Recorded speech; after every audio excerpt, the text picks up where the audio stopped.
Hello, and welcome to this week's edition of Family Stories, the podcast written by you, our listeners. This week's stories take us from the attempts to sink the Tirpitz through a tale of survival straight out of Das Boot, to life through a child's eyes in occupied Holland, and on to an Arctic convoy with a dark secret. We begin this week with this story sent in by Joy Rice. Hi boys, love the show, especially the political and economic aspects of the war, which you don't hear anywhere else. I come from the small village of Pill, on the outskirts of Bristol, which was heavily bombed in the war.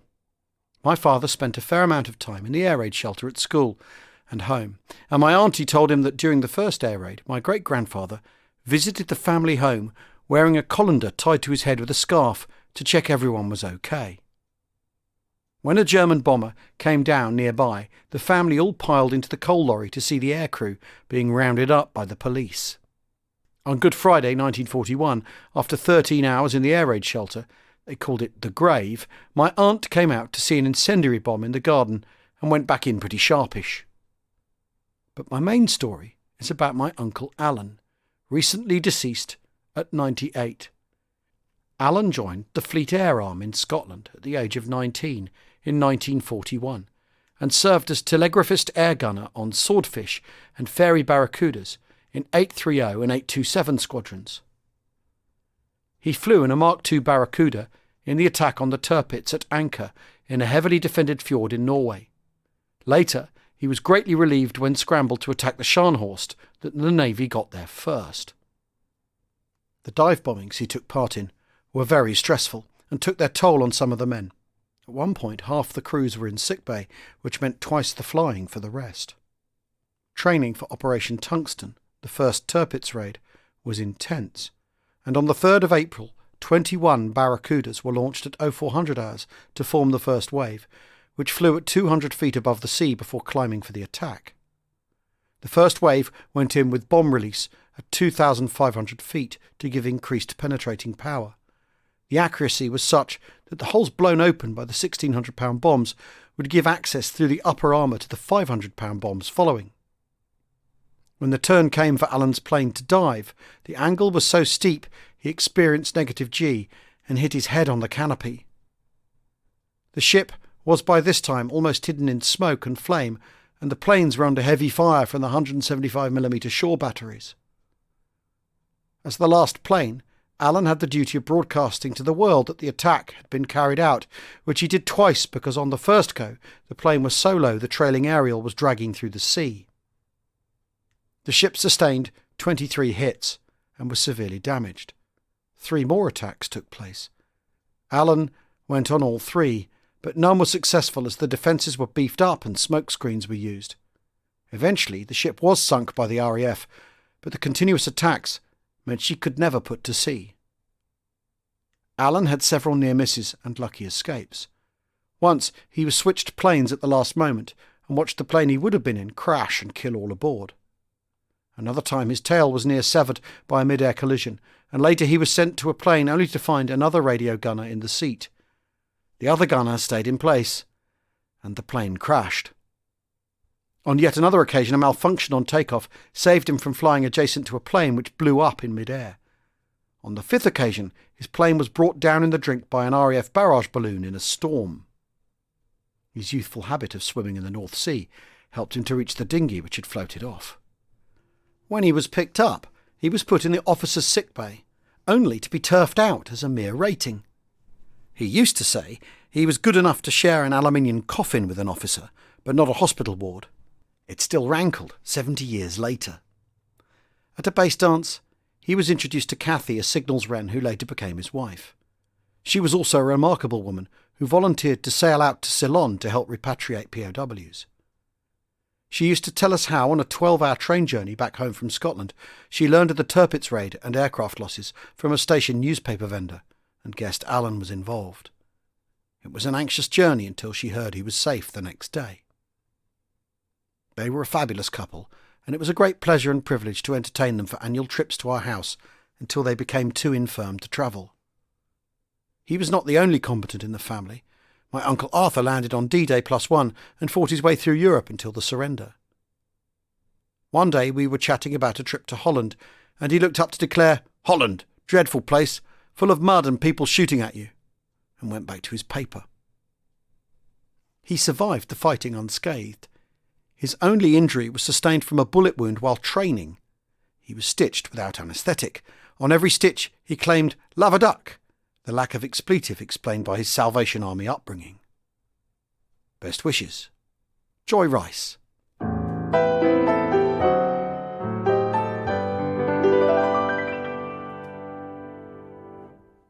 Our next story comes from the US and is told by Gus Adamson. Hello, We Have Ways team.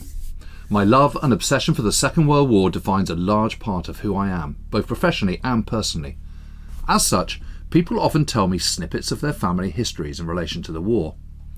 Through a mutual friend, I was introduced to a woman named Ingrid, whose father, as rumour had it, was a U-boat commander. Us being in Tennessee, my scepticism was high, but it turned out this was not far from the truth, and the man had one hell of an experience. His name was Walter Kohler.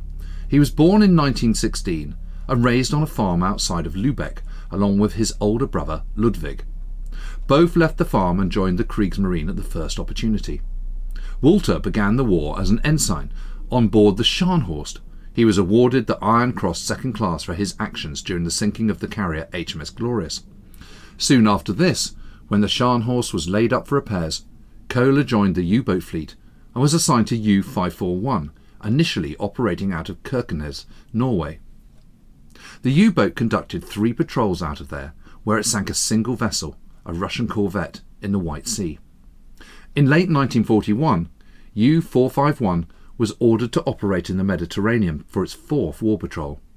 Following this patrol, Kohler was due to leave the boat and attend the Commandanten School, after which he would take command of his own submarine. But this never happened. U-451 left Kiel on the 21st of November 1941, stopped briefly at Lorient for replenishment before proceeding south. On the night of the 21st of December, it was cruising on the surface of the Gulf of Cadiz side of Gibraltar. Kohler, now an Oberleutnant, and 3 or 4 other crewmen were topside on the conning tower. At 0340 hours, a crewman spotted a plane no more than 30 metres away. They hadn't heard its approach over the sound of the diesels. It was too late, and there was no time for evasive manoeuvres. Men scrambled from the hatch to crash dive as the aircraft, a British Swordfish torpedo plane belonging to 812 Squadron, dropped 2 bombs. At least one bomb hit its mark as the boat seemed to lift out of the water and break in half before plummeting under the surface. Kohler was initially dragged down with the sub, but his life jacket brought him to the surface uninjured. He found himself floating alone in the darkness. After some time, he became aware of planes above him. These planes released flares as the dark silhouette of a ship came over the horizon. Spotlights shone from the ship, a British corvette, HMS Myosotis, scanning the sea until Kohler was spotted.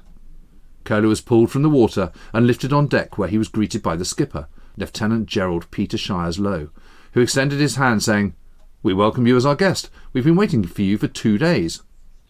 Bletchley Park must have played a role in this, I think. Briefly interrogated, he was taken to Lieutenant Lowe's cabin, where they shared a glass of cognac and conversed as Kohler spoke fluent English. It was a night and a day before Myosotis made Gibraltar. Lowe and Kohler parted ways, and Kohler entered captivity. He spent the remainder of the war in a POW camp in Canada near Calgary. Following the war, when he was returning home, he was pressed into service with the British military as a translator, which held him up for another 6 months. Finally, back in Germany, he met Ingrid's mother, whom he fell in love with, and married. Ingrid was a baby at this time. Her father had been killed on the Eastern Front. Work in Germany was hard to find, and Kohler's brother-in-law convinced him to emigrate to the US and go into the hotel business with him.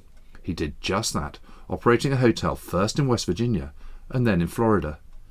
Some 20 years later, Kohler's brother Lutz was working for Volkswagen. One day in a meeting, a British man sitting next to him leaned in and said, "Kohler, did you serve on a U-boat that was sunk during the war?" "No, but my brother Walter did." "I think my father rescued your brother." Sure enough, the man was Lieutenant Peter Lowe's son. Kohler and the elder Lowe were put in touch with one another, and in 1966 the two of them, along with their wives, met in New York City. They became fast friends, and over the years visited one another's homes in Florida and the Isle of Man. Walter Kohler passed away in 1987. Best, Jack Gus Adamson.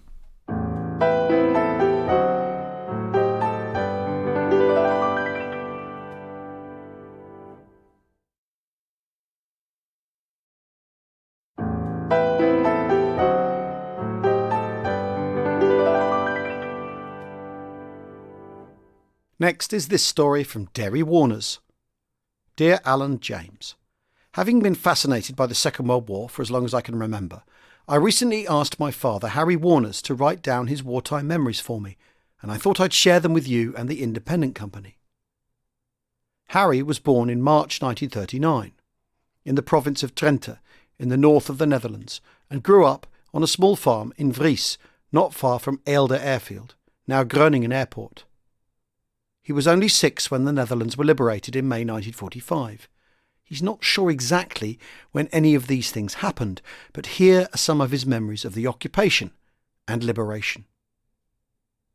During the occupation, a couple of German soldiers were billeted at the farm, living in the front room during the last year and a half of the war.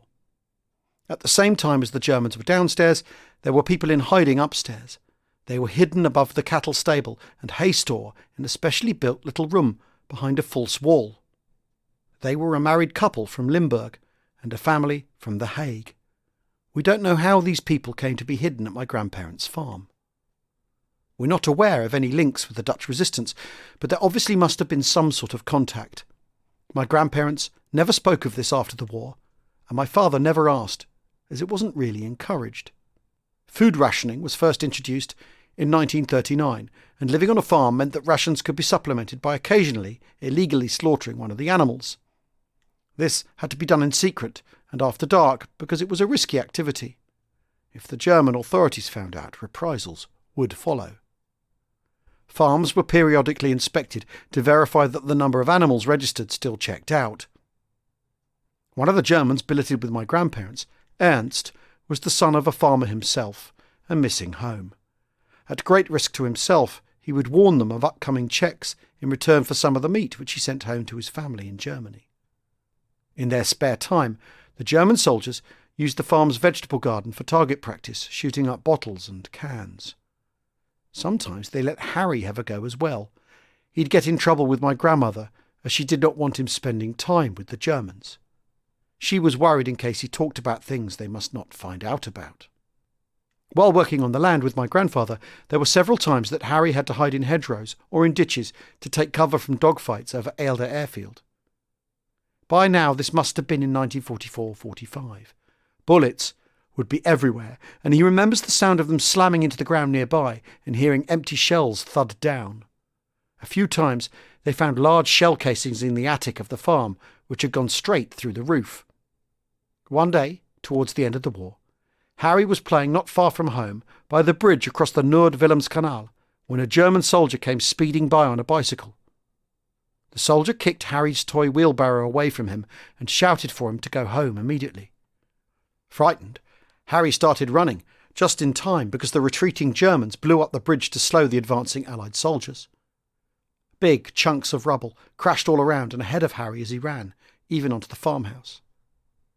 Harry remembers that when the Allied soldiers were coming, the villagers picked all the flowers from their front gardens and threw them on the tanks and jeeps as they passed through. He remembers how he helped his mother pick and throw yellow daisies. One of his last memories of the Second World War is seeing German POWs taken away on bicycles tied behind army trucks and personnel carriers shortly after the liberation. To this day, yellow daisies remind him of his parents celebrating in the street in May 1945. Thanks for all the podcasts, live streams and other content over the last year. It's been great having something to look forward to every week. A proud, independent company 10%er, Derry Warners.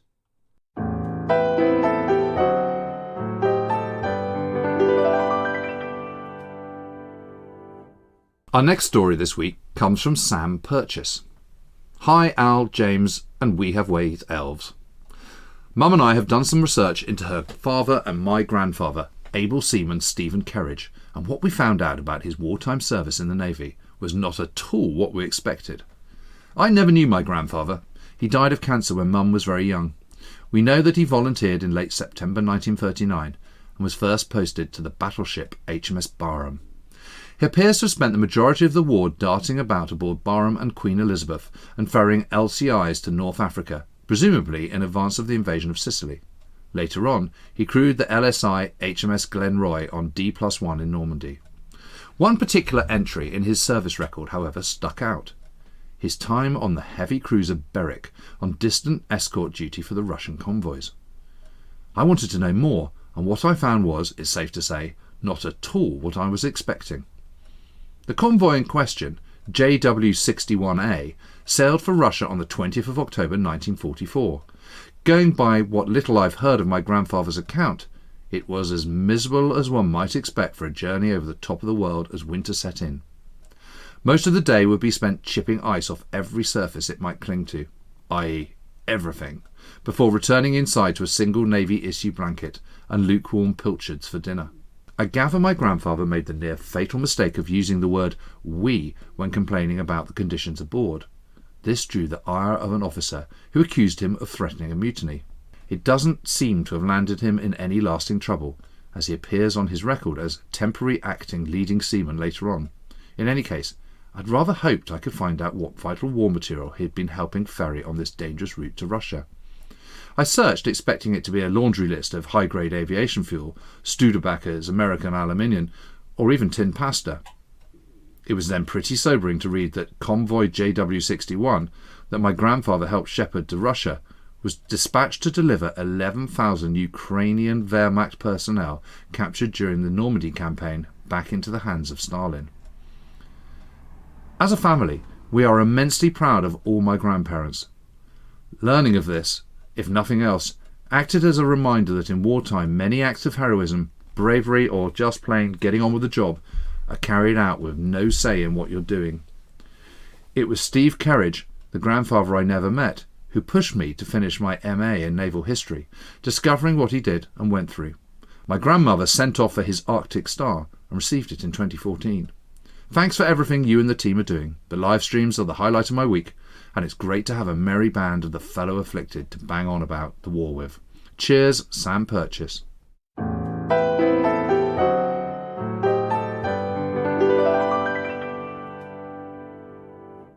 Our final tale for this episode of Family Stories is from Rick Lewis. Hi guys, love the podcast. It makes my journeys to and from work so much more interesting. My granddad, Ron Hogger, was in 75th Heavy Highland Regiment, Royal Artillery, and served in North Africa, Sicily and Italy.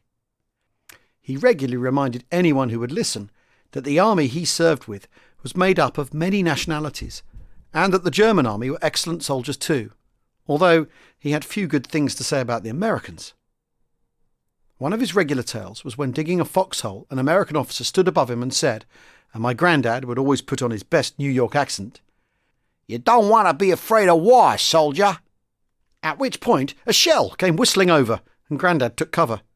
When he looked up above his foxhole, he could see the American running in blind panic, legs and arms flying like the clappers. Hope you can squeeze this one in somewhere. Grandad would be tickled. Many thanks, Rick Lewis. That's all for this episode. If you've got a family story you'd like to be considered for the show and shared with our audience, please email it to wehavewayspodcast@gmail.com. That's wehavewayspodcast@gmail.com. Or leave it on our members site under the Family Stories tab. A reminder, that's patreon.com/wehaveways. Thanks again for listening. Bye for now.